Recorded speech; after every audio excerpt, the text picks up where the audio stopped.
joined by Strip today ahead of their release of Welcome to the Carnival, celebrating their 20 years of writing together. I suppose my first question would be, how did you guys all get together and begin writing? Ooh. Well, Ryan and I are brothers, so we've been together for longer than we care to remember. Absolutely. But musically, it would have been Aaron and myself through the Norwegians days. Yes. And just jamming songs together, just from there. Yeah, Norwegians we split up. We did a US tour in 93. 93 was it? Yep. And we come back and the band split, and we had about a year, so there was nothing happening. That's right. And then Aaron and I, after very rock and roll, after a pub quiz one night, That's right. got the acoustic guitars out, rapped through a few songs, and thought, actually, this sounds okay. And That's where it started.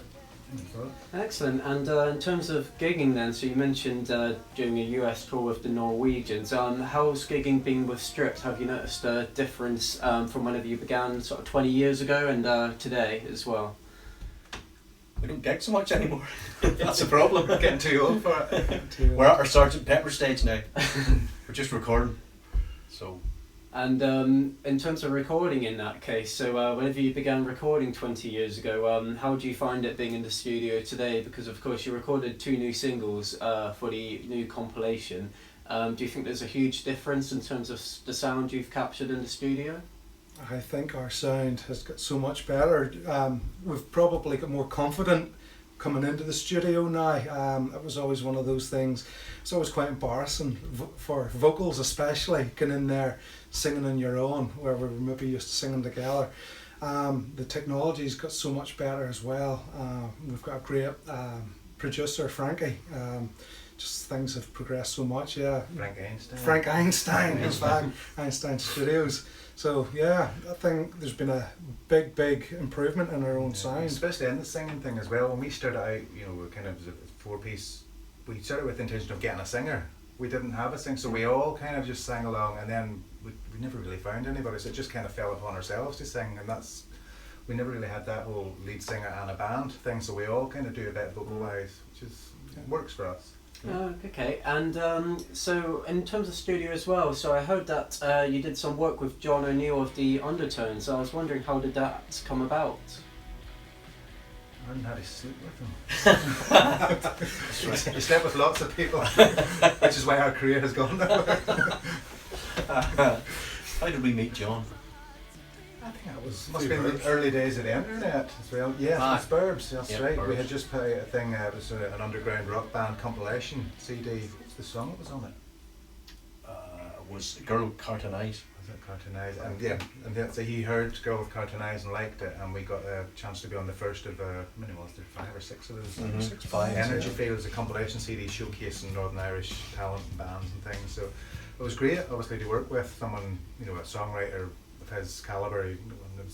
We even got the chance to perform Teenage Kicks on stage, which was pretty good. Even though Aaron sang a version of Paisley Accent, but That's right. I don't think anybody noticed. No. So that sounds like it may have been one of your best gigs, but have you got any sort of horror stories? What have some of the worst ones been, and have you got any funny The stories Shettons from comes that? to mind. There was a riot that broke out. That's before my time. It was the gig where the guy wore the boiler suit and the blazer over it with a red tie. And then there was one other guy who was about in his 40s. He had never heard of the Beatles, which I don't know what planet he'd been on. But then we knew it was going to be a long night. It was. The one that would stand out for me, if you remember, was it Lurgan or Lisburn? The band came in. I think it was Lisburn. We were doing our 3-piece. At that point we were doing an acoustic set, and we're playing away. Next thing, the bar doors just are flung open, and in comes marching their local band.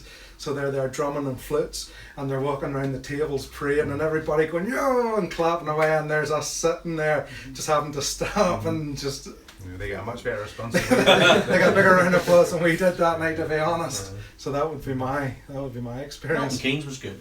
That was good. Oh yes, sorry, that was Sponsored- off the Burbs thing as well. sponsored by Yamaha. Yamaha did that. Was a showcase gig in Milton Keynes. That was quite a big one. It was good. There's live footage of that somewhere, but There is. who knows where it is. Excellent. Well, some good stories there.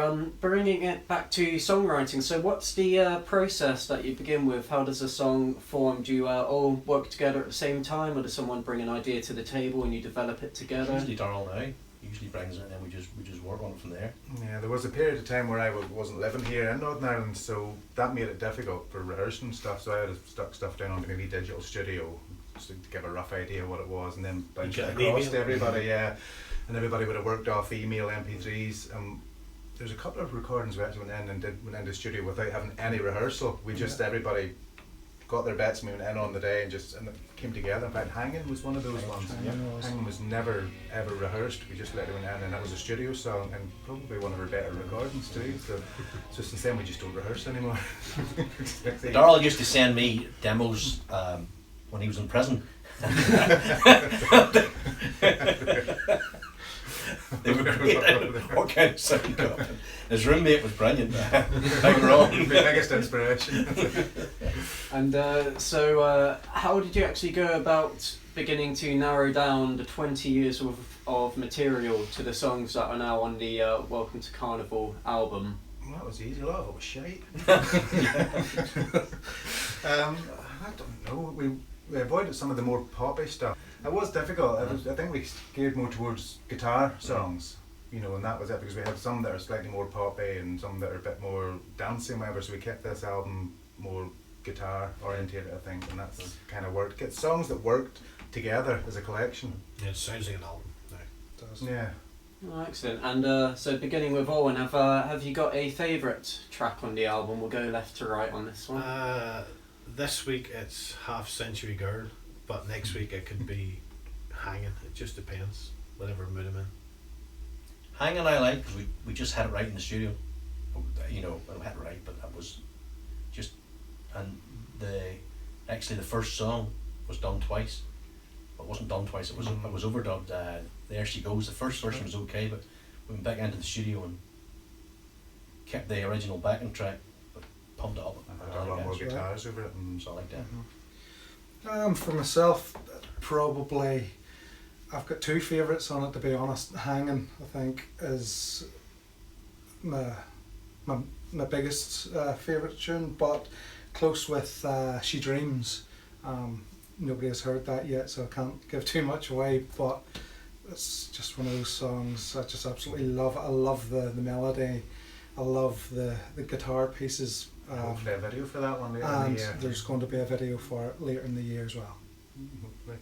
Myself, a tricky one, because sort of when you're writing the songs you get quite attached to them all, but I think I like Thrill Me because it's just got a real groove to it, and it's probably one of the first proper songs that I've ever written. Sort of writing songs in my late teens and stuff that were all just, they just weren't good songs, but Thrill Me was the first, I think, proper song that came together, so I like it, and it was well recorded with Mud, who's sadly no longer with us. Hanging, just because I think it's, in terms of a studio recording, technically one of our best recordings.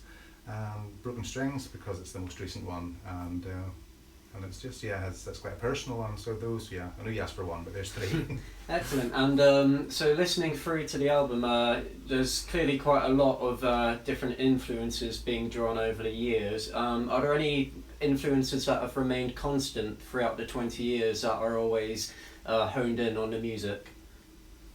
Daniel Yeah.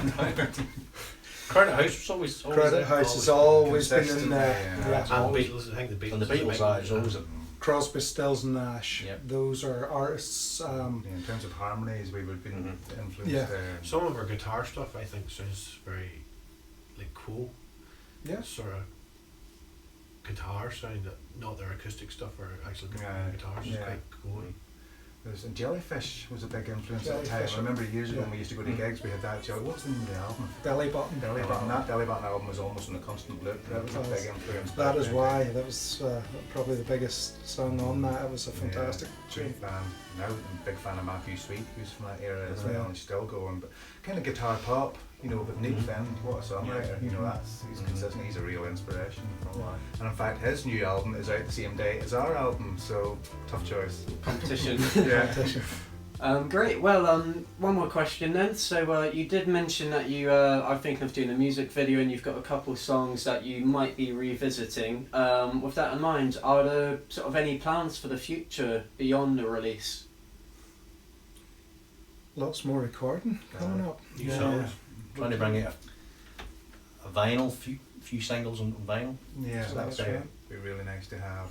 And say we don't play live much. We do the occasional acoustic slot, but because we just enjoy them and they're fun and there's no pressure, there's no big band thing. So every now and again, yeah, we'll do the odd acoustic thing, but definitely write and record and maybe a vinyl. Yeah. So once we've all got back together and it's just everything is just gelled, and I mean there was a period where we weren't getting to rehearse and write, and just once we get back, it's as if we'd never gone away. So and it's so we still all good. hate each other. Yeah, we still hate each all other. these years. Yeah, but Great. Well, thank you very much, and will be played out by a live version of Broken Strings on the new album. Thank you. thank you very Thank much. you. Thank you. 1, 2, 3, 4.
Look at you.